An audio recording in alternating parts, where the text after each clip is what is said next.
One can easily recall superstars with iconic roles who ended up stuck in a cycle of questionable, low-budget action films. Some got trapped and couldn't break free. Others turned their endless action spree into a kind of sort of trademark, even playing it up in a meta-modern style. A few had even managed to earn a fortune on it, creating a whole subgenre of geezer warriors, avenging a daughter, son, wife, or even a dog. But Gerard Butler's hard to place in any one of these three categories.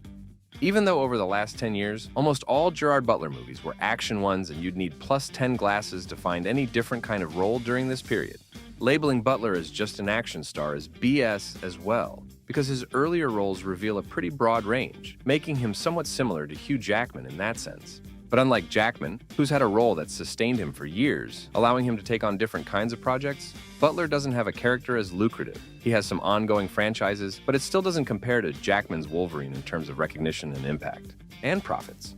So, how did Butler become a prisoner of action?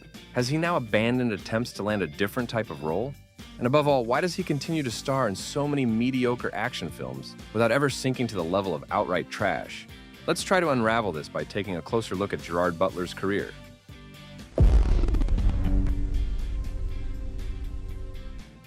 Originally, Gerard, or Jerry, as he often calls himself, was supposed to become a lawyer. However, the booze crush he had during his early years cost him his job. At some point, Butler figured there must be a way to live life as a goofy boozer, while still being successful and famous. It didn't take long for Jerry to realize that acting might just be it. At the beginning of his career, Butler performed in theaters, including a stage adaptation of Trainspotting, where he had a leading part. But his movie roles were tiny, and spotting Butler on screen was a challenge. For instance, he appeared in the Bond film Tomorrow Never Dies, and even had a line there which ended up being cut because the director couldn't understand his accent. That same year, in 1997, Butler landed a role in the Scottish film Mrs. Brown. Something quite notable happened during the filming of this movie. Aside from the lack of on-set toilets, which forced Butler to run to nearby bushes to pee, he often hung out on the pretty cold local beaches between shoots. During one of these breaks, he suddenly heard screams and discovered a young boy drowning. Butler quickly saved the boy and later received an award for his bravery. Maybe it was that moment Jerry got a taste for being an action hero. But who knows for sure, huh? Butler's first significant breakthrough was in the movie Dracula 2000. The filming of this one overlapped with another project he was involved in, The Cherry Orchard, a cinematic adaptation of the Russian writer Anton Chekhov's play. Initially, the creators didn't want to let Butler leave the set of The Cherry Orchard, but he managed to negotiate and ride two horses at once. Despite its kinda sick title, nobody wanted to star in Dracula 2000. Scott Derrickson, who later directed Doctor Strange, spent a lot of time polishing the script, but it didn't change the situation. So, most of the actors, apart from the main ones, were hired almost randomly, with promises of a pack of cookies as payments. Butler, who wasn't in high demand at the time, accepted the cookies and participated. Dracula 2000 flopped at the box office, and wasn't well received by audiences. Same happened to Butler's next film, Reign of Fire. Dracula 2000 sucked a significant amount of blood from Johnny Lee Miller's career. Matthew McConaughey and Christian Bale also took a hit from Reign of Fire, but Butler somehow escaped major damage from both. Instead, he gained more attention, which allowed him to land roles in two bigger projects, the Lara Croft sequel and Richard Donner's Timeline. That's incredible, but something similar happened to these movies as well. In Tomb Raider: The Cradle of Life, it was initially supposed that Daniel Craig would participate, just like in the first film. However, Craig was eager to play in a smaller one, The Mother, which was being made around the same time. After Craig ran away, Butler stepped in. Tomb Raider sequel had a $95 million budget and grossed $160 million worldwide, which we hope our audience quickly identified as a flop. Neither Angelina Jolie nor Butler seemed to notice that one, though. But Jean de Bont, the director of Tomb Raider and Speed and producer of Minority Report and Equilibrium, bravely absorbed the full damage of the failure, and his career immediately went south. Interestingly, a couple of years later, when Pierce Brosnan was stepping down as James Bond, both Butler and Craig were among the main candidates. Butler declined it, however, not wanting to become an actor known for just one role, a fate that many Bond actors share. Following Butler, Ewan McGregor also turned down Bond for the same reason. Daniel Craig was the one who didn't freak out and eventually agreed. What do you think about Butler as James Bond? Let us know in the comments. Anyway, Butler's second major movie in 2003 was Timeline. It should have hit the big screen somewhere in 2002, but there were so many re-edits and patching ups that the movie was only released 2 years later, when no one actually wanted it anymore. So it made only some miserable $43 million with a budget of $80. This marked Butler's fourth major flop in a row. So in order to avoid flushing his career down the toilet, Jerry really needed to choose the next project carefully. But that's not what actually happened. You, on the other hand, don't need to choose carefully. Like and subscribe. Butler later admitted it felt quite strange to be cast in a film where he had to sing, especially since he didn't have much vocal experience. He had once performed in a small Scottish rock band during his law school days, yes, but being called up for a legendary musical movie adaptation probably demands a bit more than singing in some small local bar being beer drunk. Butler was aware of this, but when Joel Schumacher called his agent and asked if Jerry could sing because they needed a lead actor for the upcoming film The Phantom of the Opera, Butler immediately went for vocal lessons with a professor from the Royal Academy of Music in London. Was it the lessons that paid off, or just his natural talent and charisma? But Jerry impressed Andrew Lloyd Webber during the audition, and the lead role in the project went to him.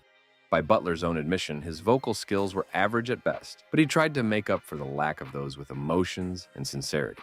Audiences appreciated Butler's effort, but critics were unimpressed and rated the film pretty low. Additionally, the movie didn't perform as well at the box office as Warner Bros. Studio had hoped. With a $70 million budget, it only managed to make 154 worldwide, a figure that's not a disastrous failure, but still far from a success.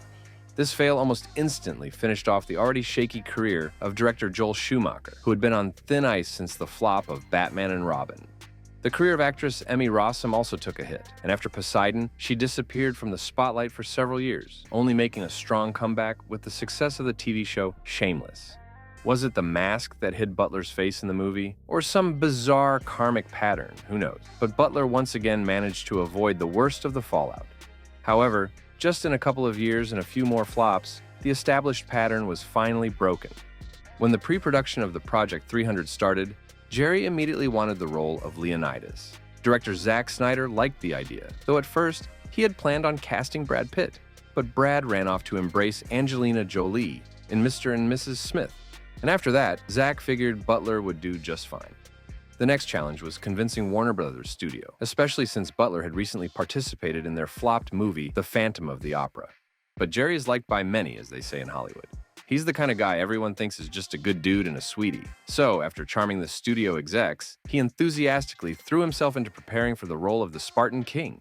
Butler later said that the prep for 300 was the hardest thing he'd ever done. For 4 months, he practically lived in the gym. The actors were trained in Sergeant Hartman style in order to pump their muscles to ridiculous sizes. Spartans in the original graphic novel by Frank Miller were mostly bare-chested and ripped as hell, so the actors' six-packs had to be top tier. To keep spirits up, Snyder joined the training sessions himself, but unfortunately it's unclear how his abs turned out. No one really expected 300 to be a huge hit. The assumption was it would pull in modest profits, like the recent adaptation of Frank Miller's Sin City. Because of that, the studio tried to save money wherever they could. Like most of the weapons in the movie were leftovers from Troy and Alexander. Warner's not-so-serious attitude toward the film also let Snyder change the rating from PG-13 to mature one, and add some of his own ideas, which many would later call his trademark. But interestingly, the movie's cool visual style wasn't planned at first. The now famous color grading only appeared during post-production when they stumbled on the look while tweaking effects. Everyone liked it so much that they decided to use it for the entire footage. Something similar would later happen to Mad Max Fury Road. 300 was released in March 2007 and grossed $70 million in its opening weekend with a budget of $65. In the end, it made $456 million worldwide. After all the cuts, the studio's profit was about $200 million, something they didn't expect but were obviously happy about. The movie skyrocketed the careers of several people, especially director Zack Snyder, who started getting massive budgets to repeat the success. Also, Michael Fassbender, who got his first big break in a major project. And of course, Butler, whose line, "This is Sparta," became instantly iconic. According to Butler, delivering the line in such a meme manner wasn't planned. It just happened during one of the takes. The cast couldn't help but giggle at how over-the-top it sounded. But Snyder loved it and decided that's exactly how it should be in the final cut. That same year, another successful film starring Butler hit theaters. The romantic drama P.S. I Love You. With a budget of $30 million, it grossed $156 and was well received by audiences. It seemed like the streak of flops was finally over, and Butler could chill a bit. Success in action, success in romance. Offers would flood Butler's mailbox, giving him the luxury to pick the best ones. Well, yes, but no. 2008 wasn't as sweet for Butler. He had 2 films that year, the adventure movie Nim's Island and Guy Ritchie's RocknRolla. The first one was nothing special. Not great, not terrible in terms of box office or audience ratings, but RocknRolla was a hella different story. Things started off great for Butler. Jason Statham was originally supposed to star, but had to drop out due to filming Death Race, leaving the lead role open for Jerry. Guy Ritchie planned for RocknRolla to be the first in a trilogy and kept the budget modest to ensure movie's profits. Ironically, it was the marketing strategy that sucked for good here. The idea was to release the movie on a limited number of screens, hoping that buzz would build and people would rush to theaters when it went wide. Spoiler, that didn't work out. In total, the film grossed only $26 million with a budget of $18.8 million. 8 of those came from the UK alone. The plans for a trilogy instantly vanished. A couple of times, Ritchie mentioned in interviews that he has some amazing ideas for a sequel. But since studios keep throwing big, successful projects like Sherlock Holmes at him, smaller flopped films like RocknRolla aren't a priority, and that's pretty logical if you think about it. If the year 08 just smacked Butler playfully, 2009 gave him a brutal nutshot. It was a busy year for him, with 4 high-budget projects: Watchmen, The Ugly Truth, Gamer, and Law-Abiding Citizen. Many people might not even know that Butler was involved in Zack Snyder's Watchmen. Snyder wanted Jerry in the film pretty badly, and initially considered him for the role of the comedian, but the blood-stained smiley and a cigar fitted Jeffrey Dean Morgan better. So Butler ended up voicing the lead character in the animated segment Tales of the Black Freighter. This animation was originally meant to be part of the theatrical cut, but with this one, the runtime of the movie was over 3 hours, so Snyder had to eliminate it. You can only hear Butler's work in the ultimate director's cut. So even if Watchmen had been a success, it's unlikely Butler would have gained much from it. Although the film is currently a cult classic now, it bombed at the box office back then, seriously damaging Snyder's career. Watchmen is truly something else. So if you want a separate video about it, let's get 3,000 likes on this video, and we'll make it happen. Deal? So Jerry couldn't become the comedian in Watchmen, but he managed to do it in the romantic comedy The Ugly Truth. It did real good and also allowed Butler to step away from the action. Unfortunately, most of the praise for this one went to Katherine Heigl, not Jerry. Things might have turned out differently if Butler's third film that year succeeded. Everyone expected Gamer to nail it. First, it had Jerry, who was at the peak of his career. Second, the directors Neveldine and Taylor, who had previously delivered mind-blowing movie Crank with a budget of potato sack. This time, they were given $50 million and full creative control. With all that awesomeness, Gamer grossed just $40 million worldwide and received meh reviews from critics and audiences alike. And what's about the fourth project that year? Law-Abiding Citizen. Well, it was actually the first one Butler not only starred in, but also produced. Initially, Jerry wanted the role of Clyde Shelton, but everyone advised him to portray a hero instead and leave vigilante Clyde to Jamie Foxx. Butler hesitated, but Foxx, when offered the role, made it clear he didn't want to play Shelton and was more interested in being the district attorney. Butler, who was already leaning in that direction, gladly agreed. Although audiences enjoyed the film, its box office performance wasn't spectacular. It made $127 million, costing $50. Not so bad, but just about enough to break even. The studio made profits from home media and TV rights sales, which gave an extra $40 million over time. So currently there are talks about its sequel. The 2010 comedy The Bounty Hunter punched Butler pretty hard. It seemed promising on paper, directed by Andy Tennant, who previously made the hit Hitch, co-starring Jennifer Aniston, and a decent budget for a movie of its type. The film wasn't a total flop, but it didn't meet financial expectations. Tennant's career pretty much ended with this movie, and Butler earned his first Razzie nomination. A bright spot for Butler that year was How to Train Your Dragon, where he voiced Stoic the Vast. The movie was a huge hit, spawning multiple sequels in which Butler continues to voice the character. Voice acting is nice, but Butler needed live-action roles in good films to get his career back on track.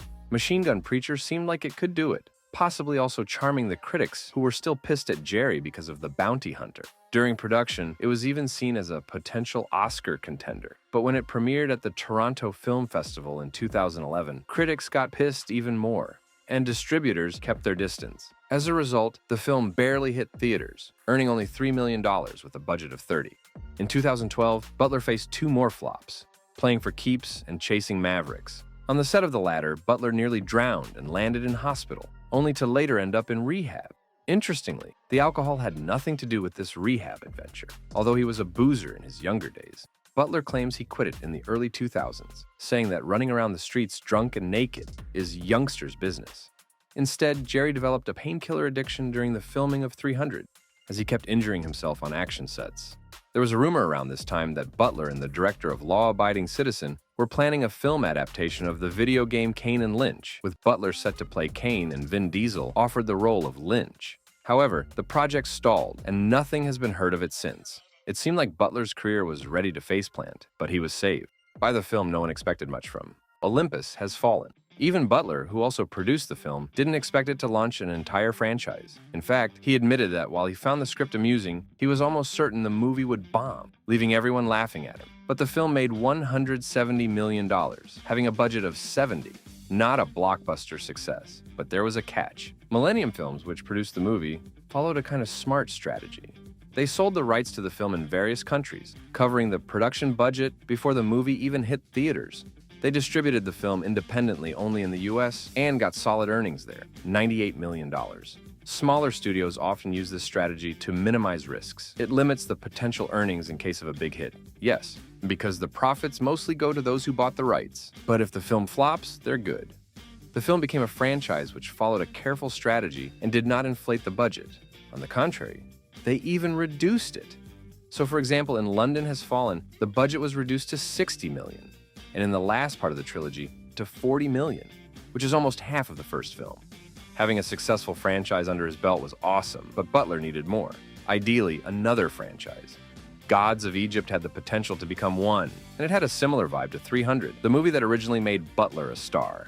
So Jerry signed on and returned to the gym to woo audiences again with his pumped muscles. However, Gods of Egypt faced major criticism. Mostly it was for casting white actors as Egyptians and gods. Overusing visual effects and oversimplifying complex Egyptian mythology were also among the main complaints. 300 had similar issues, but was a hit perhaps because Gods of Egypt was simply too late to the party. Despite constant apologies from the director and the studio, the film bombed at the box office, earning $150 million against a massive budget of $140 million. A similar fate befell Geostorm. Dean Devlin, the writer of Godzilla and Independence Day, decided to become a director of a big-budget disaster film in 2017. I mean, what could go wrong, huh? Geostorm went through extensive reshoots after poor test screenings, but that didn't help in the box office, and the film flopped. It was the final blow for Jim Sturgis' already struggling career after Cloud Atlas. But Butler managed to hold on. He continued starring in and producing action films, with much smaller budgets, though.